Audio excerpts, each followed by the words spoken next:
사고의 자유. 오늘의 이야기. 사람을 지배하는 가장 조용한 폭력. 지금 시작하겠습니다. 가벼운 도둑은 겉을 훔치지만 진짜 악마는 마음을 훔칩니다. 우리는 흔히 사람은 이성적인 존재라고 말합니다. 합리적으로 판단하고 논리적으로 사고하며 사실과 근거에 의해 결정을 내린다고 믿습니다. 그러나 실제 인간의 삶을 조금만 가까이 들여다보면 이 믿음은 생각보다 허약한 토대 위에 서 있음을 알게 됩니다. 인간은 생각보다 자주 그리고 깊게 이성보다 감정에 의해 움직이며 논리보다 기준에 의해 선택합니다. 가벼운 도둑은 겉을 훔치지만 진짜 악마는 마음을 훔친다는 문장은 바로 그 지점을 정확히 찌릅니다. 재산을 빼앗기는 것은 회복이 가능하지만 마음을 빼앗기는 순간 인간은 스스로 판단할 능력 자체를 상실합니다. 그때부터 인간은 누군가의 생각을 자신의 생각이라 착각하며 살아가게 됩니다. 영화 이키 속 허준호의 연기는 이 현상을 극적으로 보여줍니다. 그는 사람들에게 명령하지 않습니다.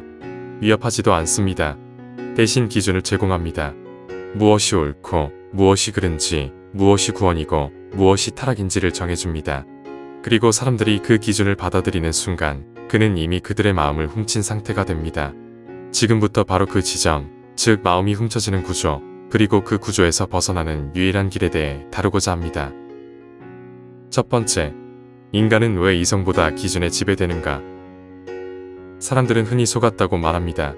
그러나 조금 더 냉정하게 들여다보면 대부분의 경우 사람들은 속은 것이 아니라 맡긴 것에 가깝습니다. 자신의 판단 기준을 스스로 세우는 일은 생각보다 큰 에너지를 요구합니다. 끊임없는 자기 성찰, 책임, 고독을 동반하기 때문입니다. 그래서 인간은 본능적으로 외부 기준을 찾습니다. 권위 있는 사람, 집단, 이념, 종교, 조직, 혹은 다수의 의견이 그 역할을 대신합니다. 외부 기준을 따르는 순간 인간은 편안해집니다. 틀려도 혼자가 아니고 책임도 분산되며 선택의 부담에서 잠시 벗어날 수 있기 때문입니다. 문제는 바로 그 지점에서 시작됩니다. 세상의 기준을 타인이나 타자에게 기대는 순간 인간은 그 기준을 제공하는 자에게 마음을 내어주게 됩니다. 이때 중요한 것은 그 타자가 선한가 악한가가 아닙니다. 기준을 외부에 두는 행위 자체가 이미 위험한 선택이라는 점입니다. 가벼운 도둑은 물건을 훔칩니다. 눈에 보이는 것을 가져갑니다. 그러나 진짜 악마는 다릅니다. 그는 판단의 기준을 훔칩니다. 무엇을 믿어야 하는지, 무엇을 의심해야 하는지를 대신 결정해줍니다. 그리고 그 순간부터 인간은 스스로 생각하지 않아도 된다는 안도감 속에서 서서히 자유를 잃어갑니다. 두 번째, 마음을 훔친다는 것의 진짜 의미. 마음을 훔친다는 말은 감정적으로 들리지만 실은 매우 구조적인 개념입니다. 마음을 훔긴다는 것은 단순히 감정을 흔드는 것이 아니라 자기 인식의 중심을 외부로 이동시키는 행위를 의미합니다. 자기 인식의 중심이란 무엇입니까? 나는 어떤 사람인가? 나는 무엇을 중요하게 여기는가?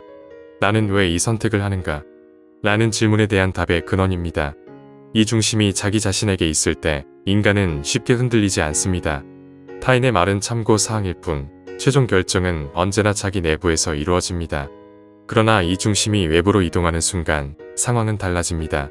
누군가가 이게 옳다고 말하면 옳아지고 이게 위험하다고 말하면 위험해집니다. 스스로 판단하지 않기 때문에 판단에 대한 책임도 느끼지 않습니다. 이 상태가 바로 마음을 빼앗긴 상태입니다. 영화 이키 속 마을 사람들은 모두 이 구조 안에 있습니다. 그들은 허준호라는 인물을 통해 세상을 바라보고 옳고 그름을 판단합니다. 그에게서 벗어나는 순간 자신의 세계가 붕괴될 것 같은 두려움에 사로잡혀 있습니다. 이것이 바로 마음을 훔당한 인간의 전형적인 모습입니다. 세 번째, 있는 그대로의 나를 본다는 것의 어려움. 그렇다면 어떻게 해야 마음을 지킬 수 있을까요? 답은 단순하지만 실천은 매우 어렵습니다. 나 스스로를 있는 그대로 볼 수 있어야 합니다. 이 말은 생각보다 가혹합니다. 있는 그대로의 나를 본다는 것은 내가 생각보다 비겁할 수 있다는 사실, 이기적일 수 있다는 사실, 인정받고 싶어하며 외로움을 견디지 못하고 때로는 타인의 기준에 기대고 싶어 한다는 사실까지 모두 받아들인다는 의미입니다. 대부분의 사람들은 이 지점을 피하고 싶어 합니다. 그래서 스스로를 미화하거나 타인의 기준으로 자신을 덮어버립니다. 그러나 그렇게 얻는 평화는 가짜입니다. 그 평화는 언제든 기준 제공자가 사라지는 순간 무너집니다. 자기 자신을 있는 그대로 바라볼 수 있을 때 비로소 인간은 외부 기준으로부터 자유로워집니다. 그 순간 타인의 말은 조언이 되고 집단의 기준은 참고 자료가 됩니다. 휘둘리지 않는다는 것은 아무도 듣지 않는다는 뜻이 아니라 최종 결정권을 자신에게 두는 상태를 말합니다. 네 번째, 관계를 끊을 수 있는 용기. 마음을 숨기려는 시도는 반드시 관계의 형태로 다가옵니다. 친구, 조직, 공동체, 연인 혹은 존경하는 인물의 모습으로 나타납니다. 그래서 더욱 어렵습니다. 그러나 만일 누군가가 내 삶의 기준을 바꾸려 한다면 그것이 아무리 선의로 포장되어 있더라도 경계해야 합니다. 너를 위해서, 다 너 잘되라고. 이게 정답이야 라는 말은 종종 가장 위험한 신호입니다. 그럴 때 필요한 것은 싸움이 아니라 거리두기입니다. 때로는 관계를 끊는 것이 잔인해 보일 수 있지만 그것은 자기 자신을 지키기 위한 최소한의 윤리일 수 있습니다. 내 삶의 기준을 타인의 손에 넘기지 않겠다는 선언이기 때문입니다. 다섯 번째, 권위에 기대는 순간 사유는 멈춘다. 인간은 본능적으로 권위를 신뢰하려는 경향을 지니고 있습니다. 이는 나약함 때문만은 아닙니다. 복잡한 세계를 빠르게 이해하고 생존 확률을 높이기 위해 형성된 진화적 습성에 가깝습니다. 문제는 이 권위가 참고 기준이 아니라 절대 기준이 되는 순간부터 시작됩니다. 권위는 생각을 대신해주는 도구가 아닙니다. 그럼에도 인간은 종종 그것을 사고의 대체물로 사용합니다. 전문가가 말했다는 이유, 다수가 믿는다는 이유, 오래된 전통이라는 이유만으로 스스로 판단하는 과정을 생략합니다. 그 순간 인간은 생각하지 않는 대신 안도합니다. 그리고 그 안도감이 바로 마음을 빼앗기는 입구입니다. 권위에 기대는 순간 인간은 질문을 멈춥니다. 질문을 멈춘다는 것은 단지 궁금증이 사라진다는 뜻이 아닙니다. 그것은 자기 사유의 주권을 포기한다는 의미입니다.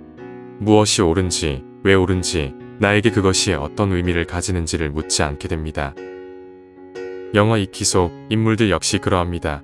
그들은 허준호라는 인물의 판단을 의심하지 않습니다. 의심하는 순간 그동안 유지되던 세계의 질서가 무너질 것을 알기 때문입니다.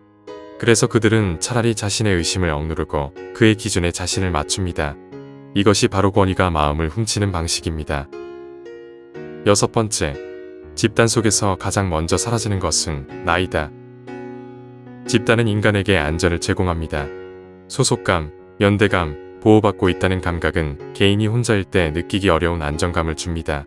그러나 집단이 커질수록 그리고 결속력이 강해질수록 역설적인 현상이 발생합니다. 바로 개인의 기준이 희미해진다는 점입니다. 집단은 종종 말합니다. 우리는 이렇게 생각한다. 문제는 이 문장 속에서 나는 사라진다는 점입니다. 집단의 언어는 편리하지만 그 안에서 개인의 생각은 쉽게 침묵합니다. 다른 생각을 가진 사람은 문제아가 되거나 배제의 대상이 됩니다. 그렇게 사람들은 자신의 기준을 조금씩 접어 집단의 기준에 맞춥니다. 이 과정은 매우 서서히 진행됩니다. 처음에는 사소한 타협처럼 보입니다. 한두 번 고개를 끄덕이고 굳이 말하지 않아도 될 것 같아 침묵합니다. 그러나 그 침묵이 반복될수록 인간은 점점 자신의 진짜 생각이 무엇이었는지조차 잊게 됩니다. 집단이 약해서가 아닙니다. 집단은 구조적으로 개인의 판단을 평균화시키는 힘을 지니고 있기 때문입니다. 그래서 집단 안에서 마음을 지킨다는 것은 홀로 설 각오를 포함합니다. 때로는 오해받고 불편한 존재가 되는 것을 감수해야 합니다. 그 대가로 얻는 것이 바로 자기 자신입니다. 일곱 번째, 자유의 대가는 외로움이다. 마음을 지킨다는 선택은 결코 낭만적이지 않습니다. 그것은 종종 외로움으로 귀결됩니다. 기준을 외부에 두지 않겠다고 선언하는 순간 인간은 더 이상 쉽게 동조하지 않게 됩니다. 모두가 고개를 끄덕일 때 질문을 던지게 되고 모두가 확신할 때 망설이게 됩니다. 이 태도는 주변 사람들에게 불편함을 줍니다. 때로는 냉소적으로 보이고 때로는 고집스러워 보이며 때로는 비협조적인 사람으로 낙인 찍히기도 합니다. 그래서 많은 사람들이 결국 다시 외부 기준으로 돌아갑니다. 외로움보다 소속감이 덜 아프기 때문입니다. 그러나 자유는 언제나 대가를 요구합니다. 자유로운 인간은 스스로 선택하고 스스로 책임집니다. 누구를 탓할 수도 없고 누구의 기준 뒤에 숨을 수도 없습니다. 그 대신 자신의 삶이 온전히 자신의 것이 됩니다. 이것이 자유의 본질입니다. 마음을 지킨다는 것은 외롭지만 공허하지는 않습니다.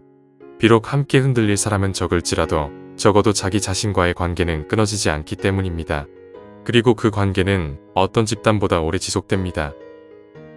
기준을 잃는다는 것은 인간을 잃는다는 것입니다. 가벼운 도둑은 겉을 훔칩니다. 돈과 물건, 지위와 명예를 빼앗아 갑니다. 그것들은 아프지만 회복될 수 있습니다. 다시 벌 수 있고 다시 쌓을 수 있으며 시간이 지나면 상처가 옅어지기도 합니다. 그러나 진짜 악마는 마음을 훔칩니다. 정확히 말하면 삶을 판단하는 기준을 훔칩니다. 무엇이 옳은지, 무엇을 선택해야 하는지, 무엇을 두려워해야 하는지를 스스로 묻지 않게 만드는 순간 인간은 이미 자기의 삶의 주도권을 잃은 상태입니다. 이때 인간은 살아있지만 살고 있지는 않습니다. 결정은 하지만 선택하지 않고, 행동은 하지만 책임지지 않으며, 생각은 하지만 스스로 사고하지 않습니다. 타인의 기준에 맞추어 반응할 뿐입니다. 그렇게 인간은 서서히 자기 인생을 사는 사람에서 타인의 세계에 소속된 존재로 변해갑니다. 우리는 흔히 악을 극적인 모습으로 상상합니다. 폭력, 강압, 위협, 공포 말입니다. 그러나 실제로 가장 위험한 악은 언제나 조용합니다. 친절한 얼굴로 다가와 말합니다. 생각하지 않아도 됩니다. 내가 대신 판단해 주겠습니다. 이게 정답입니다. 그 순간 마음은 안도합니다. 그리고 바로 그 안도감이 인간을 가장 깊이 예속시키는 감정입니다. 마음을 지킨다는 것은 세상과 싸우는 일이 아닙니다. 모든 기준을 부정하거나 고립된 채 살아가겠다는 선언도 아닙니다. 그것은 단지 최종 판단의 자리를 타인에게 내어주지 않겠다는 태도입니다. 조언은 들을 수 있지만 결정은 스스로 하겠다는 결심입니다. 이 태도는 결코 쉽지 않습니다. 외롭고 불편하며 때로는 관계를 잃는 대가를 치러야 합니다. 집단 속에서 조용히 고개를 끄덕이는 편이 훨씬 편할 때도 많습니다. 그러나 그 편안함의 끝에는 언제나 자기 상실이 기다리고 있습니다. 자유로운 인간은 늘 조금 불편합니다. 모두가 확신할 때 의심하고, 모두가 따라갈 때 멈춰서며, 모두가 외부 기준에 기대어 안심할 때 홀로 자신의 내면을 들여다봅니다. 그 과정은 고통스럽지만 바로 그 지점에서 인간은 비로소 자기 자신으로 남습니다. 삶에는 정답이 없습니다. 그러나 한 가지는 분명합니다. 내 삶의 기준이 내가 아닌 순간 그 삶은 더 이상 내 것이 아니라는 사실입니다. 오늘 우리가 지켜야 할 것은 재산도, 명예도, 신념의 외형도 아닙니다. 바로 스스로 판단하고 스스로 책임질 수 있는 마음의 자리입니다. 가벼운 도둑은 겉을 훔치지만 진짜 악마는 마음을 훔칩니다. 그리고 마음을 지킨 사람만이 끝까지 자기 인생을 살 수 있습니다. 오늘 이야기는 여기까지입니다.